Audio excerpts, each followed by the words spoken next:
difference. I'm going to tell you this, Tim. What about some sports, Pat? Like, I have some sports that should be in the Olympics that are not there. Okay.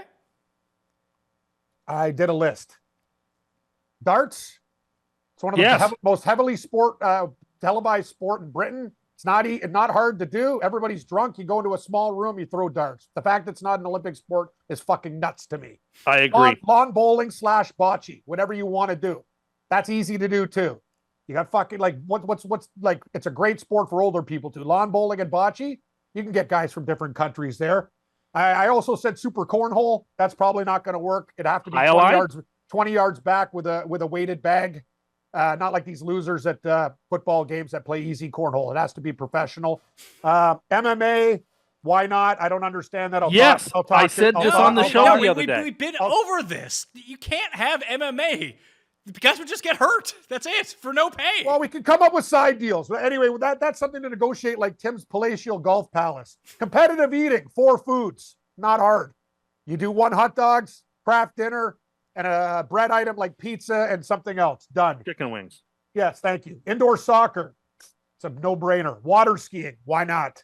Native sports, and this one, it should be implemented immediately. Alaskan high kick is one of the coolest things anybody will ever see in their lives. I'm not going to say we're going to accept knuckle hop, which is very hard. It's basically a 200-meter dash on your knuckles.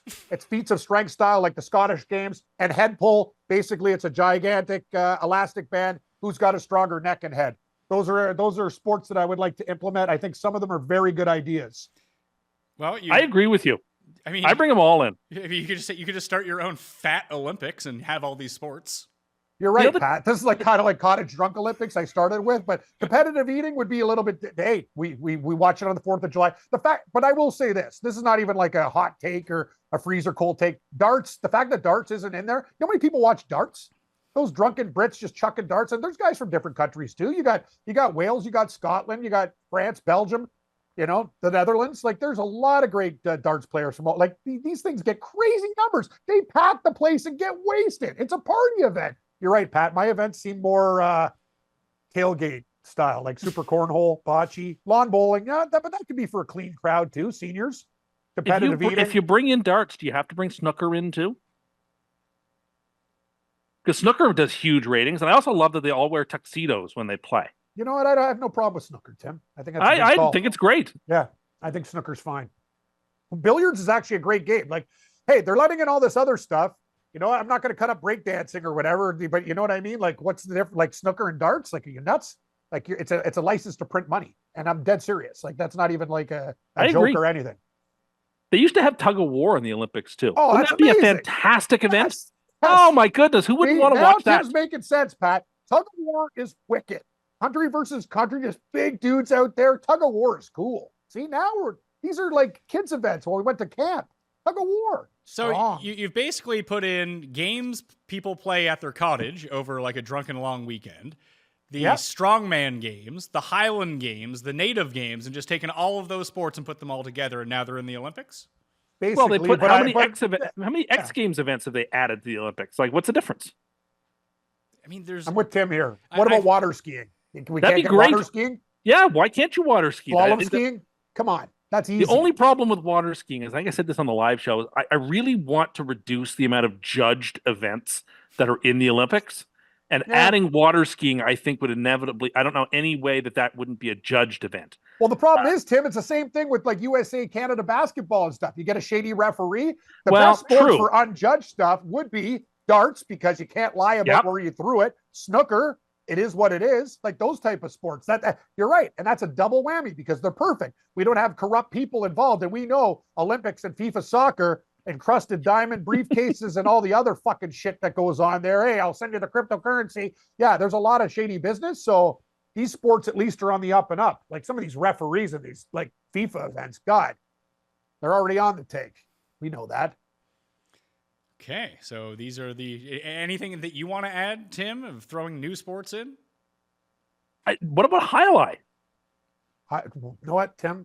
Honestly, your golf endeavors and budgets are a real problem, but right now you're coming back to me strong. Highlight is one of the best sports. Remember that highlight controversy on Unsolved Mysteries with Robert Stack where they blew up the guy in the car? That was like one of my favorite episodes. Is that like anyway, 40 years ago? Yeah, Pat, it was awesome. Like Highlight was a big deal in Miami, Florida. They had like a shady, corrupt Highlight league. But I'm telling you, Highlight is wicked. They had a big, during the Open Championship, weren't they talking about a big Highlight game between Cork and another count? My mom's. I thought they were talking about Hurley. Oh, hurling, yeah, hurling, and Highlight and hurling. Well, I think both. If Tim's going Highlight, I'm going hurling. Hurling is a great sport. That should be an Olympic sport. It's amazing. How big is Highlight? Like how many countries it's participate? Huge. You say that, but like, does anywhere in Europe play Highlight? Or is it just like a Latin American sport? No, they got the USA. They got leagues all over the place. How many countries play Highlight? Yeah. I don't know. United States, Spain, France. Oh, hold on. I'm right. Spain, France, Italy, Mexico, USA, Philippines, Indonesia. Ding, ding, ding, ding, ding. Let's get it. Got enough. Get it in there. Then we can put in more racquetball sports. Me Like and Tim aren't just talking shit right now. Like these are actually legit ideas. Yeah, we have ideas. His golf facility, it's a nice dream, and I'd love to play 18 holes of indoor golf because God knows I sweat all the time in the heat, air controlled. I'd love to be comfortable, but being outdoors is awful. Being indoors is great. And now you get to take something that is good outdoors and make it even better by being indoors. But no, because the building might be a little big, we had to have to give up on the dream. Well, you also said it would take 5 heat pumps to heat the place. I don't know the exact number. I am not an HVAC person. I'm not a heating person. Yeah, but however many heat pumps and wind fans you need to get in there. That doesn't cost any money to run those? Well, it does, but again, like if it's a super attraction and people are flocking to it, just sooner or later the revenues will outstrip the expenses. In your lifetime or in a million lifetimes? Because the answer to both is no. This Highlight idea is so strong. We got a lot of different places in the world too. Like it's global. Like I thought. I was with you, Pat. Like I didn't think it was this many. Philippines, France, like everybody's into it. I knew they had clubs in Florida. It's a really big thing.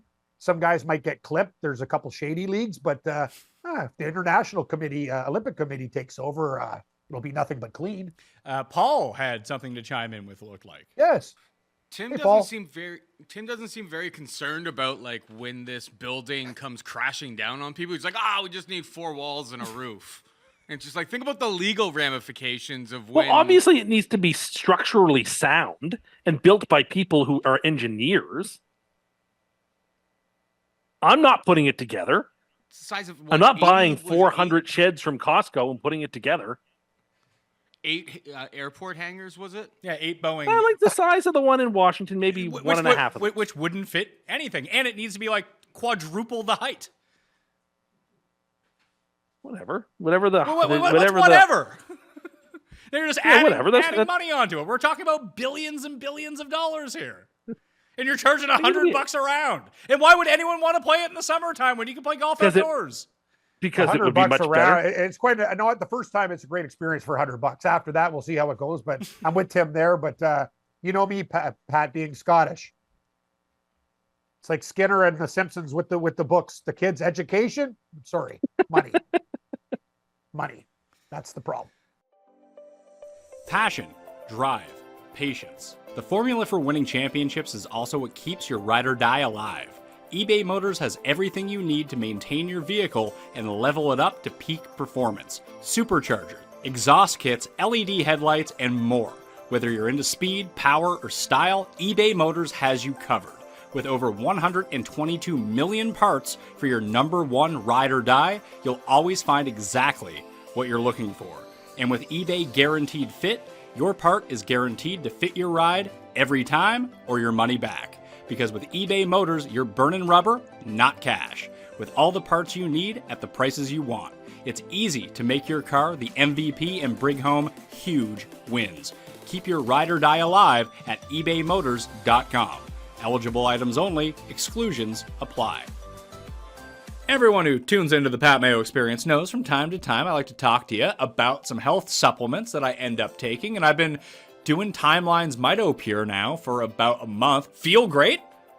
And I think you can too. Take 2 soft gels a day for 2 months, and you can see significant improvements in your cellular energy, your muscle strength, and your endurance. That was the big thing. I've been golfing more this summer and lifting less. Yet when I go back to the gym for my once a week, like max lift, I am not really atrophying that much. I'm not losing a ton of muscle, which is absolutely fantastic news for me and my golf game, because if you work out too much, then you get too sore, you get too stiff, you need to retain that flexibility. I'm retaining my muscle mass at the same time, although I'm not working out as much. And it comes in 2 product designs to fit your needs. They're berry powder, which is great to mix into your breakfast, yogurt, or daily smoothie. That's how I've been doing it. I've been eating some strawberries, raspberries, blackberries with a little bit of yogurt, a little bit of protein powder, then boom, Timeline's Meadow Pure right on top of that. Or they have soft gels for the days where you're just on the run and wanted something convenient to grab and go. So Timeline is offering 10% off your first order of Meadow Pure right now. So go to timeline.com/Mayo to get that 10% off. All right? And there might be some soft lines and prices on the Olympics. So we're doing the Olympics preview. You smash a like and sub to the channel while you're here. You download the audio podcast and help us out. Morency might be joining later on, but who knows with Morency? It'll be fun just to see him hop in and just go scorched earth for about 30 minutes, if that's the case. But breaking it all down with me and the bets you probably need to get in on, we got Rob from BeatinTheBookie.com. Rob, thanks for jumping on. And before we get into anything, Gabe was actually telling me, like, you came close to qualifying for the Olympics? Yeah, I used to swim for United States. I was on the 2005 national team. I made the World Championship team, which is the Olympic team in a non-Olympic year. So World Championships is every 2 years when the Olympics aren't on. So unfortunately, I broke my ankle about a month before Olympic trials in 2004. So it didn't work out for me making the Olympic team, but I did swim for quite a long time. I swam with like Michael Phelps, Ryan Lochte, all of those guys. So I do have a little bit of knowledge about swimming. Well, that's fantastic news, because one of the things that I find with the Olympics, and one of the reasons that I like to preview it every year from a betting perspective, is, I mean, you've probably seen this going through everything. It's not the best capped market. This isn't the NFL we're talking about. I'm sure that if you are knowledgeable about any of these sports, or at least pay attention to them more than, I wouldn't even say your average person, even people who pretend like they deep dive into some of these Olympic sports, that you're probably going to have a big edge.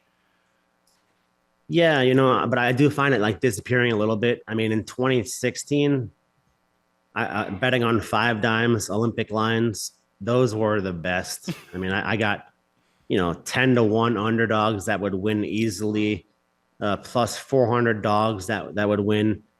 Now you see with more books out, the lines have gotten a little tighter, where you're seeing some huge favorites now and stuff like that. But I still think there's a lot of value, and at the end of the day, it's still tough to win, right? So you just have to know like which countries will show up for the moment, because historically some countries swimmers don't show up for the Olympics. They don't swim very well at the Olympics. So you just gotta really know what you're looking for. But yeah, there's definitely some money to be made, although it's getting tougher and tougher every Olympics. Well, what have you seen from the swimming end to say, like, hey, well, what are the countries that historically don't show up for these things? Well, some of the countries that don't show up for the Olympics, I mean, it's for obvious reasons. They've been in trouble in the past. You have Russia and China. More so China. When it's not the Olympics, China has swimmers come out of nowhere.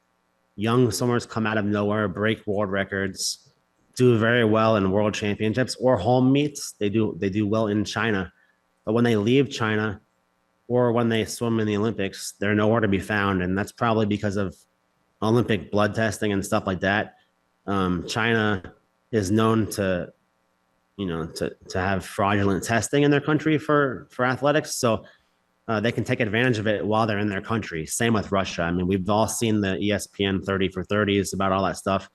So Olympics has stricter drug testing. So they might have to try to get it out of their system before they go to the Olympics. So a lot of them don't usually perform as well in the games as a country like the United States, who has like strict drug testing, or Great Britain or Canada, someone like that. they usually perform better because they're used to, the drug testing standards, and they're not cheating. I mean, in other words, Russian athletes and Chinese, especially swimmers, they're known for cheating. So that's the best way I can put that. So probably fade them in the swimming markets this time around and focus on, I guess, the United States and the Commonwealth countries, because I would assume Australia probably has pretty rigid testing as well. Yeah, Australia also. I mean, they're on the forefront of testing, but China is new now. They have a couple of swimmers who now they train in the United States. So those guys might do well. I got a Chinese swimmer to win both breaststrokes, so they usually do well in those events. But the females, they'll probably struggle. I mean, most of these athletes these days train in the United States, right? Like every country. So I'm definitely looking forward to it. But I do have a couple bets on some Chinese swimmers, but just one guy. All right. Well, who's the guy? Don't leave us hanging. I got a Queen Haiyang. I have him winning the 100 breaststroke plus 130 over Adam Peaty, and I have him winning the 200 breaststroke plus 100 for 1 unit. I think he's just he trains the United States. He's never had any drug testing issues internationally. I think China has like 15 swimmers who tested positive years ago that are participating in the Olympics here. So he wasn't one of them. He trains in the United States, so I think he'll win the 100 and 200 breaststroke. And all these lines I got from various books all over the interwebs. I mean, you're going to find different lines at every book. In swimming, when the market's not too saturated, the lines can be all over the place. So, and I would assume if you got down or a couple people got down on any of these lines at a certain book, that it probably shifts them pretty quickly. Yeah, especially at like down here in Florida, Hard Rock Bet. Wow. I mean, it moved very fast. Can't parlay any of them. That's why I miss the old 5 dimes days where you could parlay whatever you want. They'll take whatever amount of money. But yeah, I do have this. It's an interesting Olympics because it's actually taking place in an Olympic year, right? As 2021, we had 2020 Olympics in 2021 because of COVID. So I think we saw some stuff in 2021 that we wouldn't have seen in 2020 because some swimmers trained for 2020 and they missed their peak. And they had to wait around another year. And a lot of swimmers had retirements paused for a year to train for another year to go to the 2021 games. So I think we're finally back in a normal year. And I think there's a lot of storylines, especially for women's swimming. Well, yeah, so I'm looking forward to those. Yeah, well, let's switch over to women's swimming. Like, is there going to be one superstar from the female side that we see rack up a bunch of gold medals, or is it a more competitive field? Yeah, well, you've got the greatest swimmer of all time, Katie Ledecky, who's well known in the United States. I think her grandfather owns the New York Islanders. She's the greatest female swimmer of all time. And everyone just assumes she's just going to go on and win a bunch of gold medals at this Olympics. But it's her 4th Olympics now. She's 27 years old. I have a girl from Australia who kind of had her coming out party last Olympics, Ariane Titmus. She's 24. This will be her 2nd Olympics. She upset Ledecky in 2021. And I think it'll be her coming out party for all the events, freestyle events, that is. So, I have her upsetting Ledecky in the, let's see. I have her upsetting Katie Ledecky in the 800 freestyle. I got her at a plus 600. She swims the 400 freestyle, which she's pretty much guaranteed to win in, if you ask me. She has a world record. She's the best performer in the year. She's the best performer in the world this year by like 4 seconds. So I like her to win the 400 free. She's minus 230 for that, but she should dominate that event. She also beat Ledecky in that in 2021. And I also have her to win a 200 free minus 120 for 2 units. The Olympics is unique. It's not really unique. I mean, sports bettors, they're going to take especially on American books, they're gonna bet on the American, right? Like Katie Ledecky, she didn't take a lot of bets and stuff like that. So, when you look at Katie Ledecky, who's the greatest female swimmer of all time, she hasn't done a best time in any of her signature events since 2016. So that's 8 years she hasn't done a best time. Whereas Titmus from Australia, she's done best times leading up to the games this year. So I think it's just Ledecky. She's older, and it's tough. As a swimmer, as a former swimmer, it's tough to keep going after 4 Olympics, right? You get beat down in practice every day, and it just wears on you. So I think Titmus, the youth, I think we'll see youth prevail, and I expect her to have a big games. But we won't see anybody take over all this, win a ton of events. Like the days of Michael Phelps winning 5 different strokes, 4 different strokes across the board, those are over, right? There's just so much talent across the board. So I think Titmus, she'll clean up in the freestyle events. But that's it for that. Who are the main male swimmers this time around? That it does seem like every Olympics, at least if an American does well, that American ends up becoming a sensation, especially if they do pull up a Phelps historic run. Is there an American this time around that could potentially not do a Phelps, but like win 2 medals or anything like that?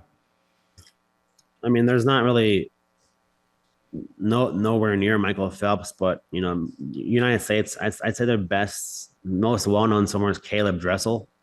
He won the 50 and 100 freestyle last Olympics, and I think they also won 2 relays as well. He didn't qualify for the 50, the 100 freestyle at this Olympics. He qualified for the 50 freestyle and for the 100 butterfly. I actually like him to win the 100 butterfly at plus 250. Since he didn't qualify for the 100 freestyle individual event, I think he'll be more rested and stuff. So I like Caleb Dressel plus 250 to win the 100 butterfly. But United States, if you're talking about like gold medal talent, I'd say this year for the men's team, it's like down. Their times are still really fast, but like countries are catching up, very quick. Like I think the best swimmer at the Olympics is from France, Leon Marchand, and he trains at Arizona State with Michael Phelps as coach. He's been there for years. He's kind of like Michael Phelps' like protege. Michael Phelps took him under his wing. He trains with him and stuff like that. So I think Leon Marchand from France, he's broken some of Phelps's records, and I think he's going to have a huge Olympics. It's going to be a breakout Olympics for him. I think he'll probably be the swimmer of the meet. So I have Marchand winning a few events like 200 IM. That's 200 individual medley plus 180. I got him at.